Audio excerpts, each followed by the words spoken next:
तो dear students, magnetic flux के हवाले से हम मज़ीद आगे बढ़ेंगे। इसमें मैग्नेटिक फ्लक्स सबसे पहले होता क्या है। मैग्नेटिक फ्लक्स अगर मैं आम उर्दू अल्फाज में आपको मैं समझाऊँ तो कहता है जब भी मैग्नेटिक फील्ड लाइंस क्या मैग्नेटिक फील्ड लाइंस पास होती हैं किसी भी यूनिट एरिया में, ठीक है, तो उस एरिया पे जितनी मैग्नेटिक फील्ड लाइन है उसको हम क्या कहेंगे, मैग्नेटिक फ्लक्स।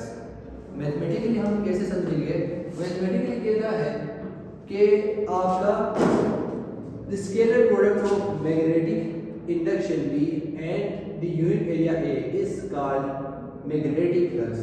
यानी कि जितना एरिया है यूनिट एरिया स्पेशली उसको मल्टीप्लाई कर लो कितना मैग्नेटिक फील्ड लाइन से पास हो रही है, उसको हम क्या कहेंगे, मैग्नेटिक फ्लक्स। ठीक है। अब इसमें कहानी क्या है, कहानी ये है कि आपने 3 डायरेक्शंस की जो है मैग्नेटिक फ्लक्स आपने पढ़नी है, समझना है वो कैसे। एरिया जो है आप यूनिट एरिया लेते हैं, like this one, suppose this unit area, ठीक है। अगर मैं आपको डेली जो है एग्जांपल से मैं समझा दूँ कि आप किसी नाली में या किसी पाइप में, ठीक है, रुकावट रखते हैं, ये रुकावट है और पानी जो है राइट टू लेफ्ट आ रहा है, ठीक है।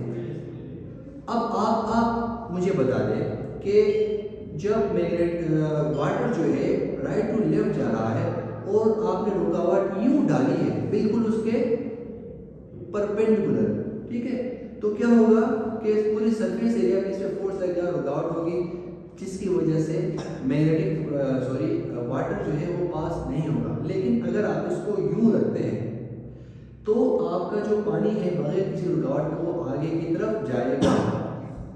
सेकेंडली, अब इसी एग्जांपल को अपने दिमाग में रखना है, ठीक है। वहीं जो है वाटर की जगह में आप मैग्नेटिक फील्ड्स लेते हैं, ठीक, मैग्नेटिक फील्ड लाइंस जो कि आपके राइट टू लेफ्ट जा रही है। अब मैक्सिमम और मिनिमम मैग्नेटिक फ्लक्स लाने के लिए आप करेंगे क्या, ये है आपका unit area, like this one. Magnetic field lines right to left जानिब जा रही हैं, तो आपने इसमें मैग्नेटिक फ्लक्स लाने के लिए आप क्या करेंगे, मैक्सिमम लाने के लिए इसका जो एरिया है उसको उसकी डायरेक्शन याद रखें, एरिया की डायरेक्शन जो है इसके नॉर्मल होता है, सही बात है। इस एरिया की डायरेक्शन को आप पैरेलल रखेंगे, लाइक इस एरिया की डायरेक्शन ये है, ठीक है, तो जो मैग्नेटिक फील्ड लाइंस आ रही है राइट और लेफ्ट वो भी क्या है, इसके पैरेलल है, ये मैग्नेटिक फील्ड लाइंस की डायरेक्शन है। जब ये आपस में पैरेलल होंगी तो इनके दरमियान एंगल 0 होगा और आपको जो मैग्नेटिक फ्लक्स है वो मैक्सिमम मिलेंगे, ठीक है। ये देखें मैग्नेटिक फील्ड लाइंस की डायरेक्शन, चूंकि आपके जो है मैग्नेटिक फील्ड जो है वो भी क्या है, वेक्टर क्वांटिटी, एरिया भी चले। अब आपका जो है थीटा जो है, जैसे कि मैग्नेटिक फील्ड लाइंस और एरिया की डायरेक्शन जो है वो भी आपका सेम है, एंगल क्या पैरेलल है, तो एंगल उनके दरमियान 0 होगा, ठीक है। अगर मैं cos 0 कितना होता है 1, ऐसा ही है, cos 0 b है, cos 0 1 होता है। इसका मतलब है आपके जो मैग्नेटिक फ्लक्स है वो मिल गई है आपको मैक्सिमम। अब मिनिमम की जानिब जाते हैं। मिनिमम कब होगा, जब एरिया की डायरेक्शन, याद रखिए एरिया की डायरेक्शन अगेन मैं कहता हूं इसके नॉर्मल में होगा, ठीक है, या फिर ये, ठीक है।